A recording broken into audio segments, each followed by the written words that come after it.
Hello, আসসালামু আলাইকুম everyone. কি অবস্থা আপনাদের? আমি আলহামদুলিল্লাহ আপনাদের দোয়া এবং ভালোবাসায় অনেক ভালো আছি আলহামদুলিল্লাহ। আরো একটা ব্লগে তোমাদের সবাইকে ওয়েলকাম করছি। Welcome to my blog. Super super super interesting একটা ব্লগ। চলো আমরা মিলেমিশে দেখি। আর বগুড়া আসার পর এটাই আমার ফার্স্ট ব্লগ, তো অনেক বেশি ইন্টারেস্টিং। কি হলো আজকে সারাদিন কিভাবে কাটালাম সব থাকছে এই ব্লগে। আর আমি বগুড়া আসলে এত বেশি এক্সাইটেড হয়ে যায়, প্রচুর পরিমাণ ভিডিও করি, অনেক লং ভিডিও হয়ে গেছে, তাই 2 পার্টে রেখেছি। এটা প্রথম পার্ট, দ্বিতীয় পার্টও আসবে। আর জানো তো বগুড়া আসার পর থেকে আমার প্রচুর পরিমাণ দাঁতে ব্যথা, না খেতে পারছি না ঘুমাতে পারছি, চাপা তো ফুলেই গিয়েছিল। প্রচুর পরিমাণ ঝামেলার মধ্যে ছিল সারা দিন। আমাদের বাসায় টয়লেটের কাজ চলতেছে, এর মধ্যে আবার দাঁতে ব্যথা, না ঘুমাতে পারছি না খেতে পারছি। রাতে 9:30টার দিকে গিয়েছিলাম ডক্টরের কাছে। তোমরা তো আমার ইনবক্স পড়ে ফেলছো কেন ব্লগ আপলোড দিচ্ছি না, কিভাবে বুঝাই দাঁতে ব্যথা নিয়ে, তো ভয়েস ওভার দিতে পারছি না, কিন্তু আজকে অনেক বেটার তাই ভয়েস ওভার দিচ্ছি। আর জানো তো তোমাদের যদি আমি বলি যে আমি অসুস্থ, তোমরা আরো বেশি আমাকে ইনবক্স করো আর বলো যে আপু ঠিক আছো কিনা, এই জন্য তোমাদের বলতেও ভয় লাগে। হোক, এখন তোমাদের বলি আমি কোথায় যাচ্ছি।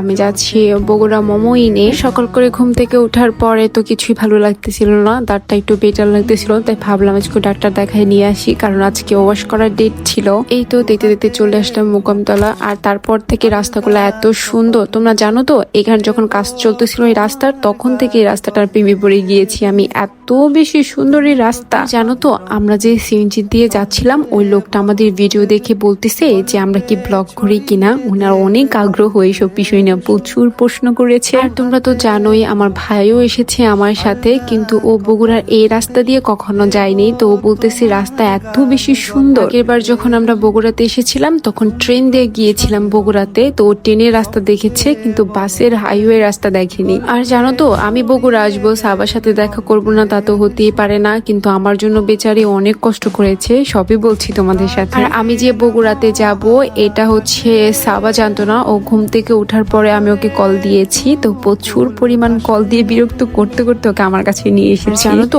আমি যেটা বিরক্ত বলতেছি এটা ওর কাছে বিরক্ত না, কারণ ও আমার জন্য সবকিছুই করতে পারে। আমি যেহেতু কল দিয়েছি ও আসবে, এটা আমার কনফিডেন্স ছিল। আর জানো তো একটা মজার কথা, আমি আর সাবা প্রতিদিন রাতে গল্প করি, মানে আমরা রাত জাগি, প্রচুর পরিমাণ কথা বলি। আর এই কেবল কার নিয়ে যে কত গল্প করেছি, লাস্টে এ হলো। আর কি কি হয়েছিল জানতে হলে কিন্তু পার্ট 2 দেখতে হবে, কারণ এই ভিডিওটা এমনিতে অনেক বেশি লং হয়ে গিয়েছে, তার জন্য সরি, কষ্ট করে দেখে নিও। জানো তো পার্ট 2তে তোমাদের অনেক সুন্দর ভয়ঙ্কর একটা এক্সপিরিয়েন্স দিব। আমার ভিডিও দেখে তোমরা আবার কেবল কারে না উঠে থেকো না, তবে অনেক ভয়ঙ্কর আর বাজে একটা এক্সপিরিয়েন্স হয়েছে। আমি আর কখনো কেবল কারে উঠবো না, আমার শখও নাই। সাবাও কানের চিমটি দিয়েছে যে আমরা আর কখন উঠবো না, তো এখানে আমি ওয়েট করতেছিলাম সাবার জন্য। তার সাথে এই বিল্লুর সাথে দেখা হয়ে গিয়েছে। জানো তো আমি বিলে কত পছন্দ করি। আর জানো তো সাবা মোটামুটি আধা ঘন্টা লেট করেছে। এতক্ষণ আমি কি করতাম, তাই বিলের পেছনেই দৌড়তেছিলাম। এখানে আমার আউটফিট চেক করতেছিলাম। ও হ্যাঁ, তোমরা এই আউটফিট নিয়েও কথা বলেছো। আচ্ছা, তোমরা যারা আমার ভিডিও দেখো তোমরা তো জানো আমি একবারে ড্রেস আপ একবার কিংবা 2বার ক্যারি করি, তার বেশি আর করি না। তো আজকে যেহেতু আমি এই আগে ড্রেসটা পরে গেছি, তখন তো তোমাদের বাবা উচিত ছিল। আমি কোনো কিছু প্ল্যান করে যাই নাই, যদি প্ল্যান করে যাইতাম তাহলে অবশ্যই আমি কেবল কারে ড্রেস আপ করে যাইতাম, কারণ এটার জন্য আমি আলাদা ড্রেস নিয়েছিলাম, কারণ আমরা এই বিষয় নিয়ে অনেক আগে থেকেই কথা বলতেছিলাম। আমার মনে হয় না যে আমি বাজে কোনো কিছু ড্রেস পরে গিয়েছি, এটা আমার আগের ড্রেস হতে পারে। তো কি হয়েছে, এই ড্রেসটার দাম শুনলে তোমাদের মাথা ঘুরে যাবে। যাই হোক, যারা আমাকে বাজে কমেন্ট করছো